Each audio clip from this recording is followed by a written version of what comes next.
Yn y fideo yma, mi wnawn ni ystyried ychydig wybodaeth am onglau mewn polygonau. I gychwyn, gadewch i ni ystyried y polygon yma. Polygon sydd efo 5 o ymylon, ac felly pentagon yw'r enw ar y polygon. Nawr, mae gan y pentagon yma, fel unrhyw pentagon arall, 5 o onglau, dyma nhw'n cael eu dangos mewn coch fan hyn, ac mae'r rhain yn cael eu adnabod fel onglau mewnol y polygon. Nesaf, gadewch i ni ystyried y fertigau ar gyfer y pentagon yma, neu'r corneli, ac ar gyfer bob un o'r fertigau, gadewch i ni ymestyn un o'r ymylon, ac felly dyn ni'n cael y llinellau ychwanegol yma. Dyn ni'n dangos hein fan yma fel llinellau toredig. Nawr, mae'r llinellau toredig yma yn ffurfio onglau newydd. Dyma nhw yn cael eu dangos mewn glas yn fan hyn. A'r onglau yma yw onglau allanol y polygon. Ac mae'n bosib meddwl am ongl allanol polygon fel hyn. Dychmygwch gerdded o amgylch perimeter allanol y polygon yma, y pentagon yma. Dychmygwch gwneud hyn efallai mewn cyfeiriad gwrth glocwedd. Nawr, bob tro ydych chi'n cyrraedd un o fertigau neu corneli y pentagon, yr ongl allanol yw faint sydd rhaid idych chi droi mwyn parhau i gerdded o amgylch y perimeter allanol.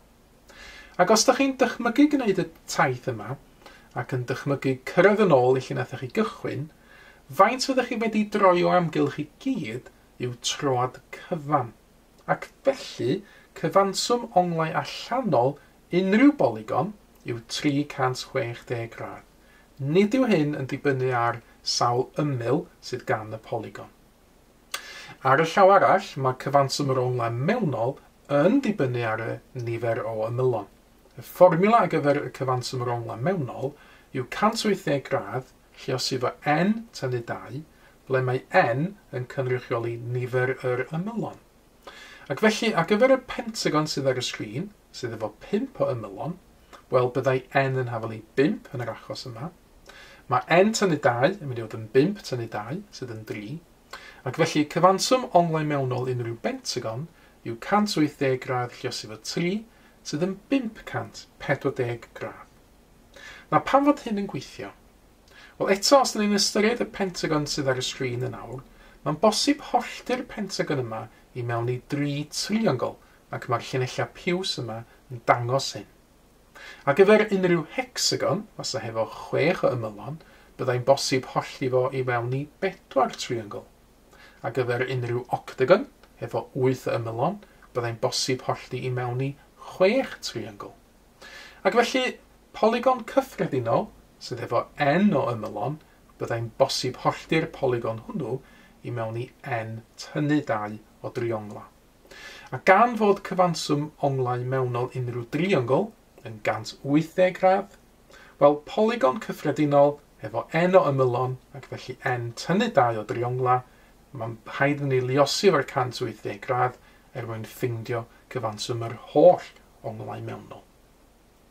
Un peth arall dyn ni'n sylwi ar y llun yma fan hyn, os dyn ni'n ystyried unrhyw fertig, ac os dyn ni ddychwelyd yn ôl yn awr i edrych ar y onglau mewnol mewn coch hefyd, ar unrhyw fertig mae gennym ni ongl allanol glas ac ongl mewnol coch sydd yn gorwedd ar y linell sydd, ac felly mae'n bosib iddyn ni ddweud fod unrhyw ongl fewnol adio unrhyw ongl allanol ar fertig mewn polygon yn rhoi cyfanswm 180 gradd.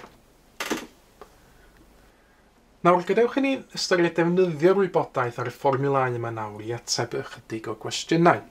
Yn gyntaf, mae gennym ni polygon y fan hyn efo nifer o onglau mewnol wedi cael ei labelu, a'n tasg ni yw ffeindio maint yr ongl x yma fan hyn. Nawr, pa fath o polygon yw hwn?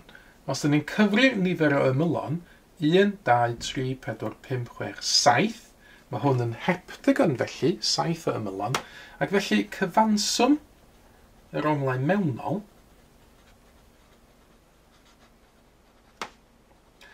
mae yna 7 o ymylon, ac felly 2 yn llai, 5 o driongla, 180 gradd lluosif o 5 felly, fydd cyfanswm yr onglau mewnol, ond mae hynna yn 900 gradd. Felly mae'r 7 ongl sydd yn yr heptagon yn adio fyny i 900 gradd. Dyn ni'n gwybod 6 o'r ongl yn barod, Ac os ydyn ni'n adio hyn at ei gilydd, 140, 110, 130, 150, 110 arall, 140 arall sydd yma. Os ydyn ni'n adio hyn i gyd i fyny, gen i ddim unedau, 10, 4, 5, 6, 7, 8, 13, 14, 18, 1, 2, 3, 4, 5, 6, 7, 780 felly ydy cyfanswm yr onglau sydd gennym ni'n barod. Mae haid i x felly fod yn wahaniaeth rhwng 780 a 900. Os na i gychwyn efo'r 900 gradd a tynnu ffwrdd o cyfanswm sydd gennym ni'n barod, y 780. Dim tynnu dim yn ddim byd. Ydym gwneud dim tynnu 8, felly benthyg o'r 9 fan hyn. 9 yn lawr i 8, y dim yma mynd i 10. 10 tynnu 8 yn 2, 8 tynnu 7 yn 1. Ac felly, gyfer y cwestiwn yma, byddai gasglu fod x yn hafel i 120 gradd. Yn y cwestiwn nesaf sydd gennym ni, dyn ni'n gweld fod gennym ni driongl. A dim mae gennym ni onglau 110 a 100 fan hyn, sydd yn onglau allanol, i'r triongl. A dyn ni angen ffeindio y trydydd ongl allanol sy'n cael ei labelu efo yn fan hyn. Wel, o gofio fod cyfanswm onglau allanol unrhyw bolygon yn 360 gradd, be oedd ei wneud yn fan hyn ydy adio'r y ddwy ongl allanol sydd yn barod i gael 210 gradd, a dyn gael fod y cyfanswm y tair ongl allanol yn 360 gradd, byddai dynnu y 210 gradd o'r 360 gradd, mae hynna'n gadael 150 gradd, ac felly y casgliad ar gyfer y cwestiwn yma yw fod yn hafel i, dwi'n sgwennu 120 mewn camgymeriad, nid yn gywir, mae yn hafel i 150 o raddau. Un enghraifft arall, yn yr un yma, mae gennym ni siap 4 ochr, a mae gennym ni rhai onglau mewnol wedi cael ei labelu ac un ongl allanol. Yn tasg ni wrth trio ffeindio maint yr ongl Z y fan hyn. Wel, mae gennym ni ongl allanol y fan hyn 125 gradd, gan ddefnyddio'r ffaith fod ongl mewnol adio unrhyw ongl allanol yn 180 gradd, byddai ffeindio'r ongl yma fan hyn, rwy'n gychwyn efo 180 gradd, tynnu ffwrdd 125 gradd, mae hynna'n gadael efo 55 gradd. Ac felly yr ongl yma fan hyn ydy 55 gradd.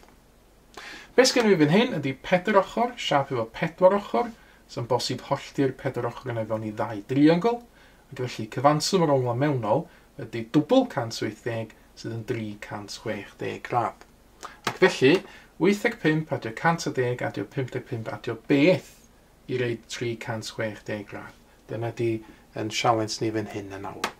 Wel, os na i adio'r tair ongl sydd yn barod, 110 a 85 a 55 gradd, mae hynna'n reid cyfanswm o 5 a 5 yn 10, 1 a 8 yn 9, 14, 15, 1 ag 1 yn 2 fan hyn, 250 gradd. Ac felly y cyfanswm y 4 ongl ydy 360 gradd. Os na i dynnu y 250 gradd i ffwrdd, mae'n rhaid 110 gradd iddo fi. Ac felly y casgliad yn y cwestiwn yma yw bod Z yn hafal i 110 gradd. Cyfle nawr ydych chi roi cynnig ar y math yma gwestiwn. Ceisiwch gyfrifo maint yr onglau coll ar gyfer y polygonau sydd yn nawr yn cael ei dangos ar y sgrin. Ac unwaith ydych chi roi cynnig arni hi, cymharwch eich atebion chi wedyn yn erbyn yr atebion cywir sydd yn nawr yn cael ei dangos ar y sgrin. Mae mwy o fideos adolygu ar gael ar ein sianel YouTube Adolygu Mathemateg. Am y newyddion diweddaraf neu holi cwestiwn, dilynwch ein cyfrif trydar @mathemateg. Neu ewch i'n gwefan www.mathemateg.com am fwy o adnoddau adolygu.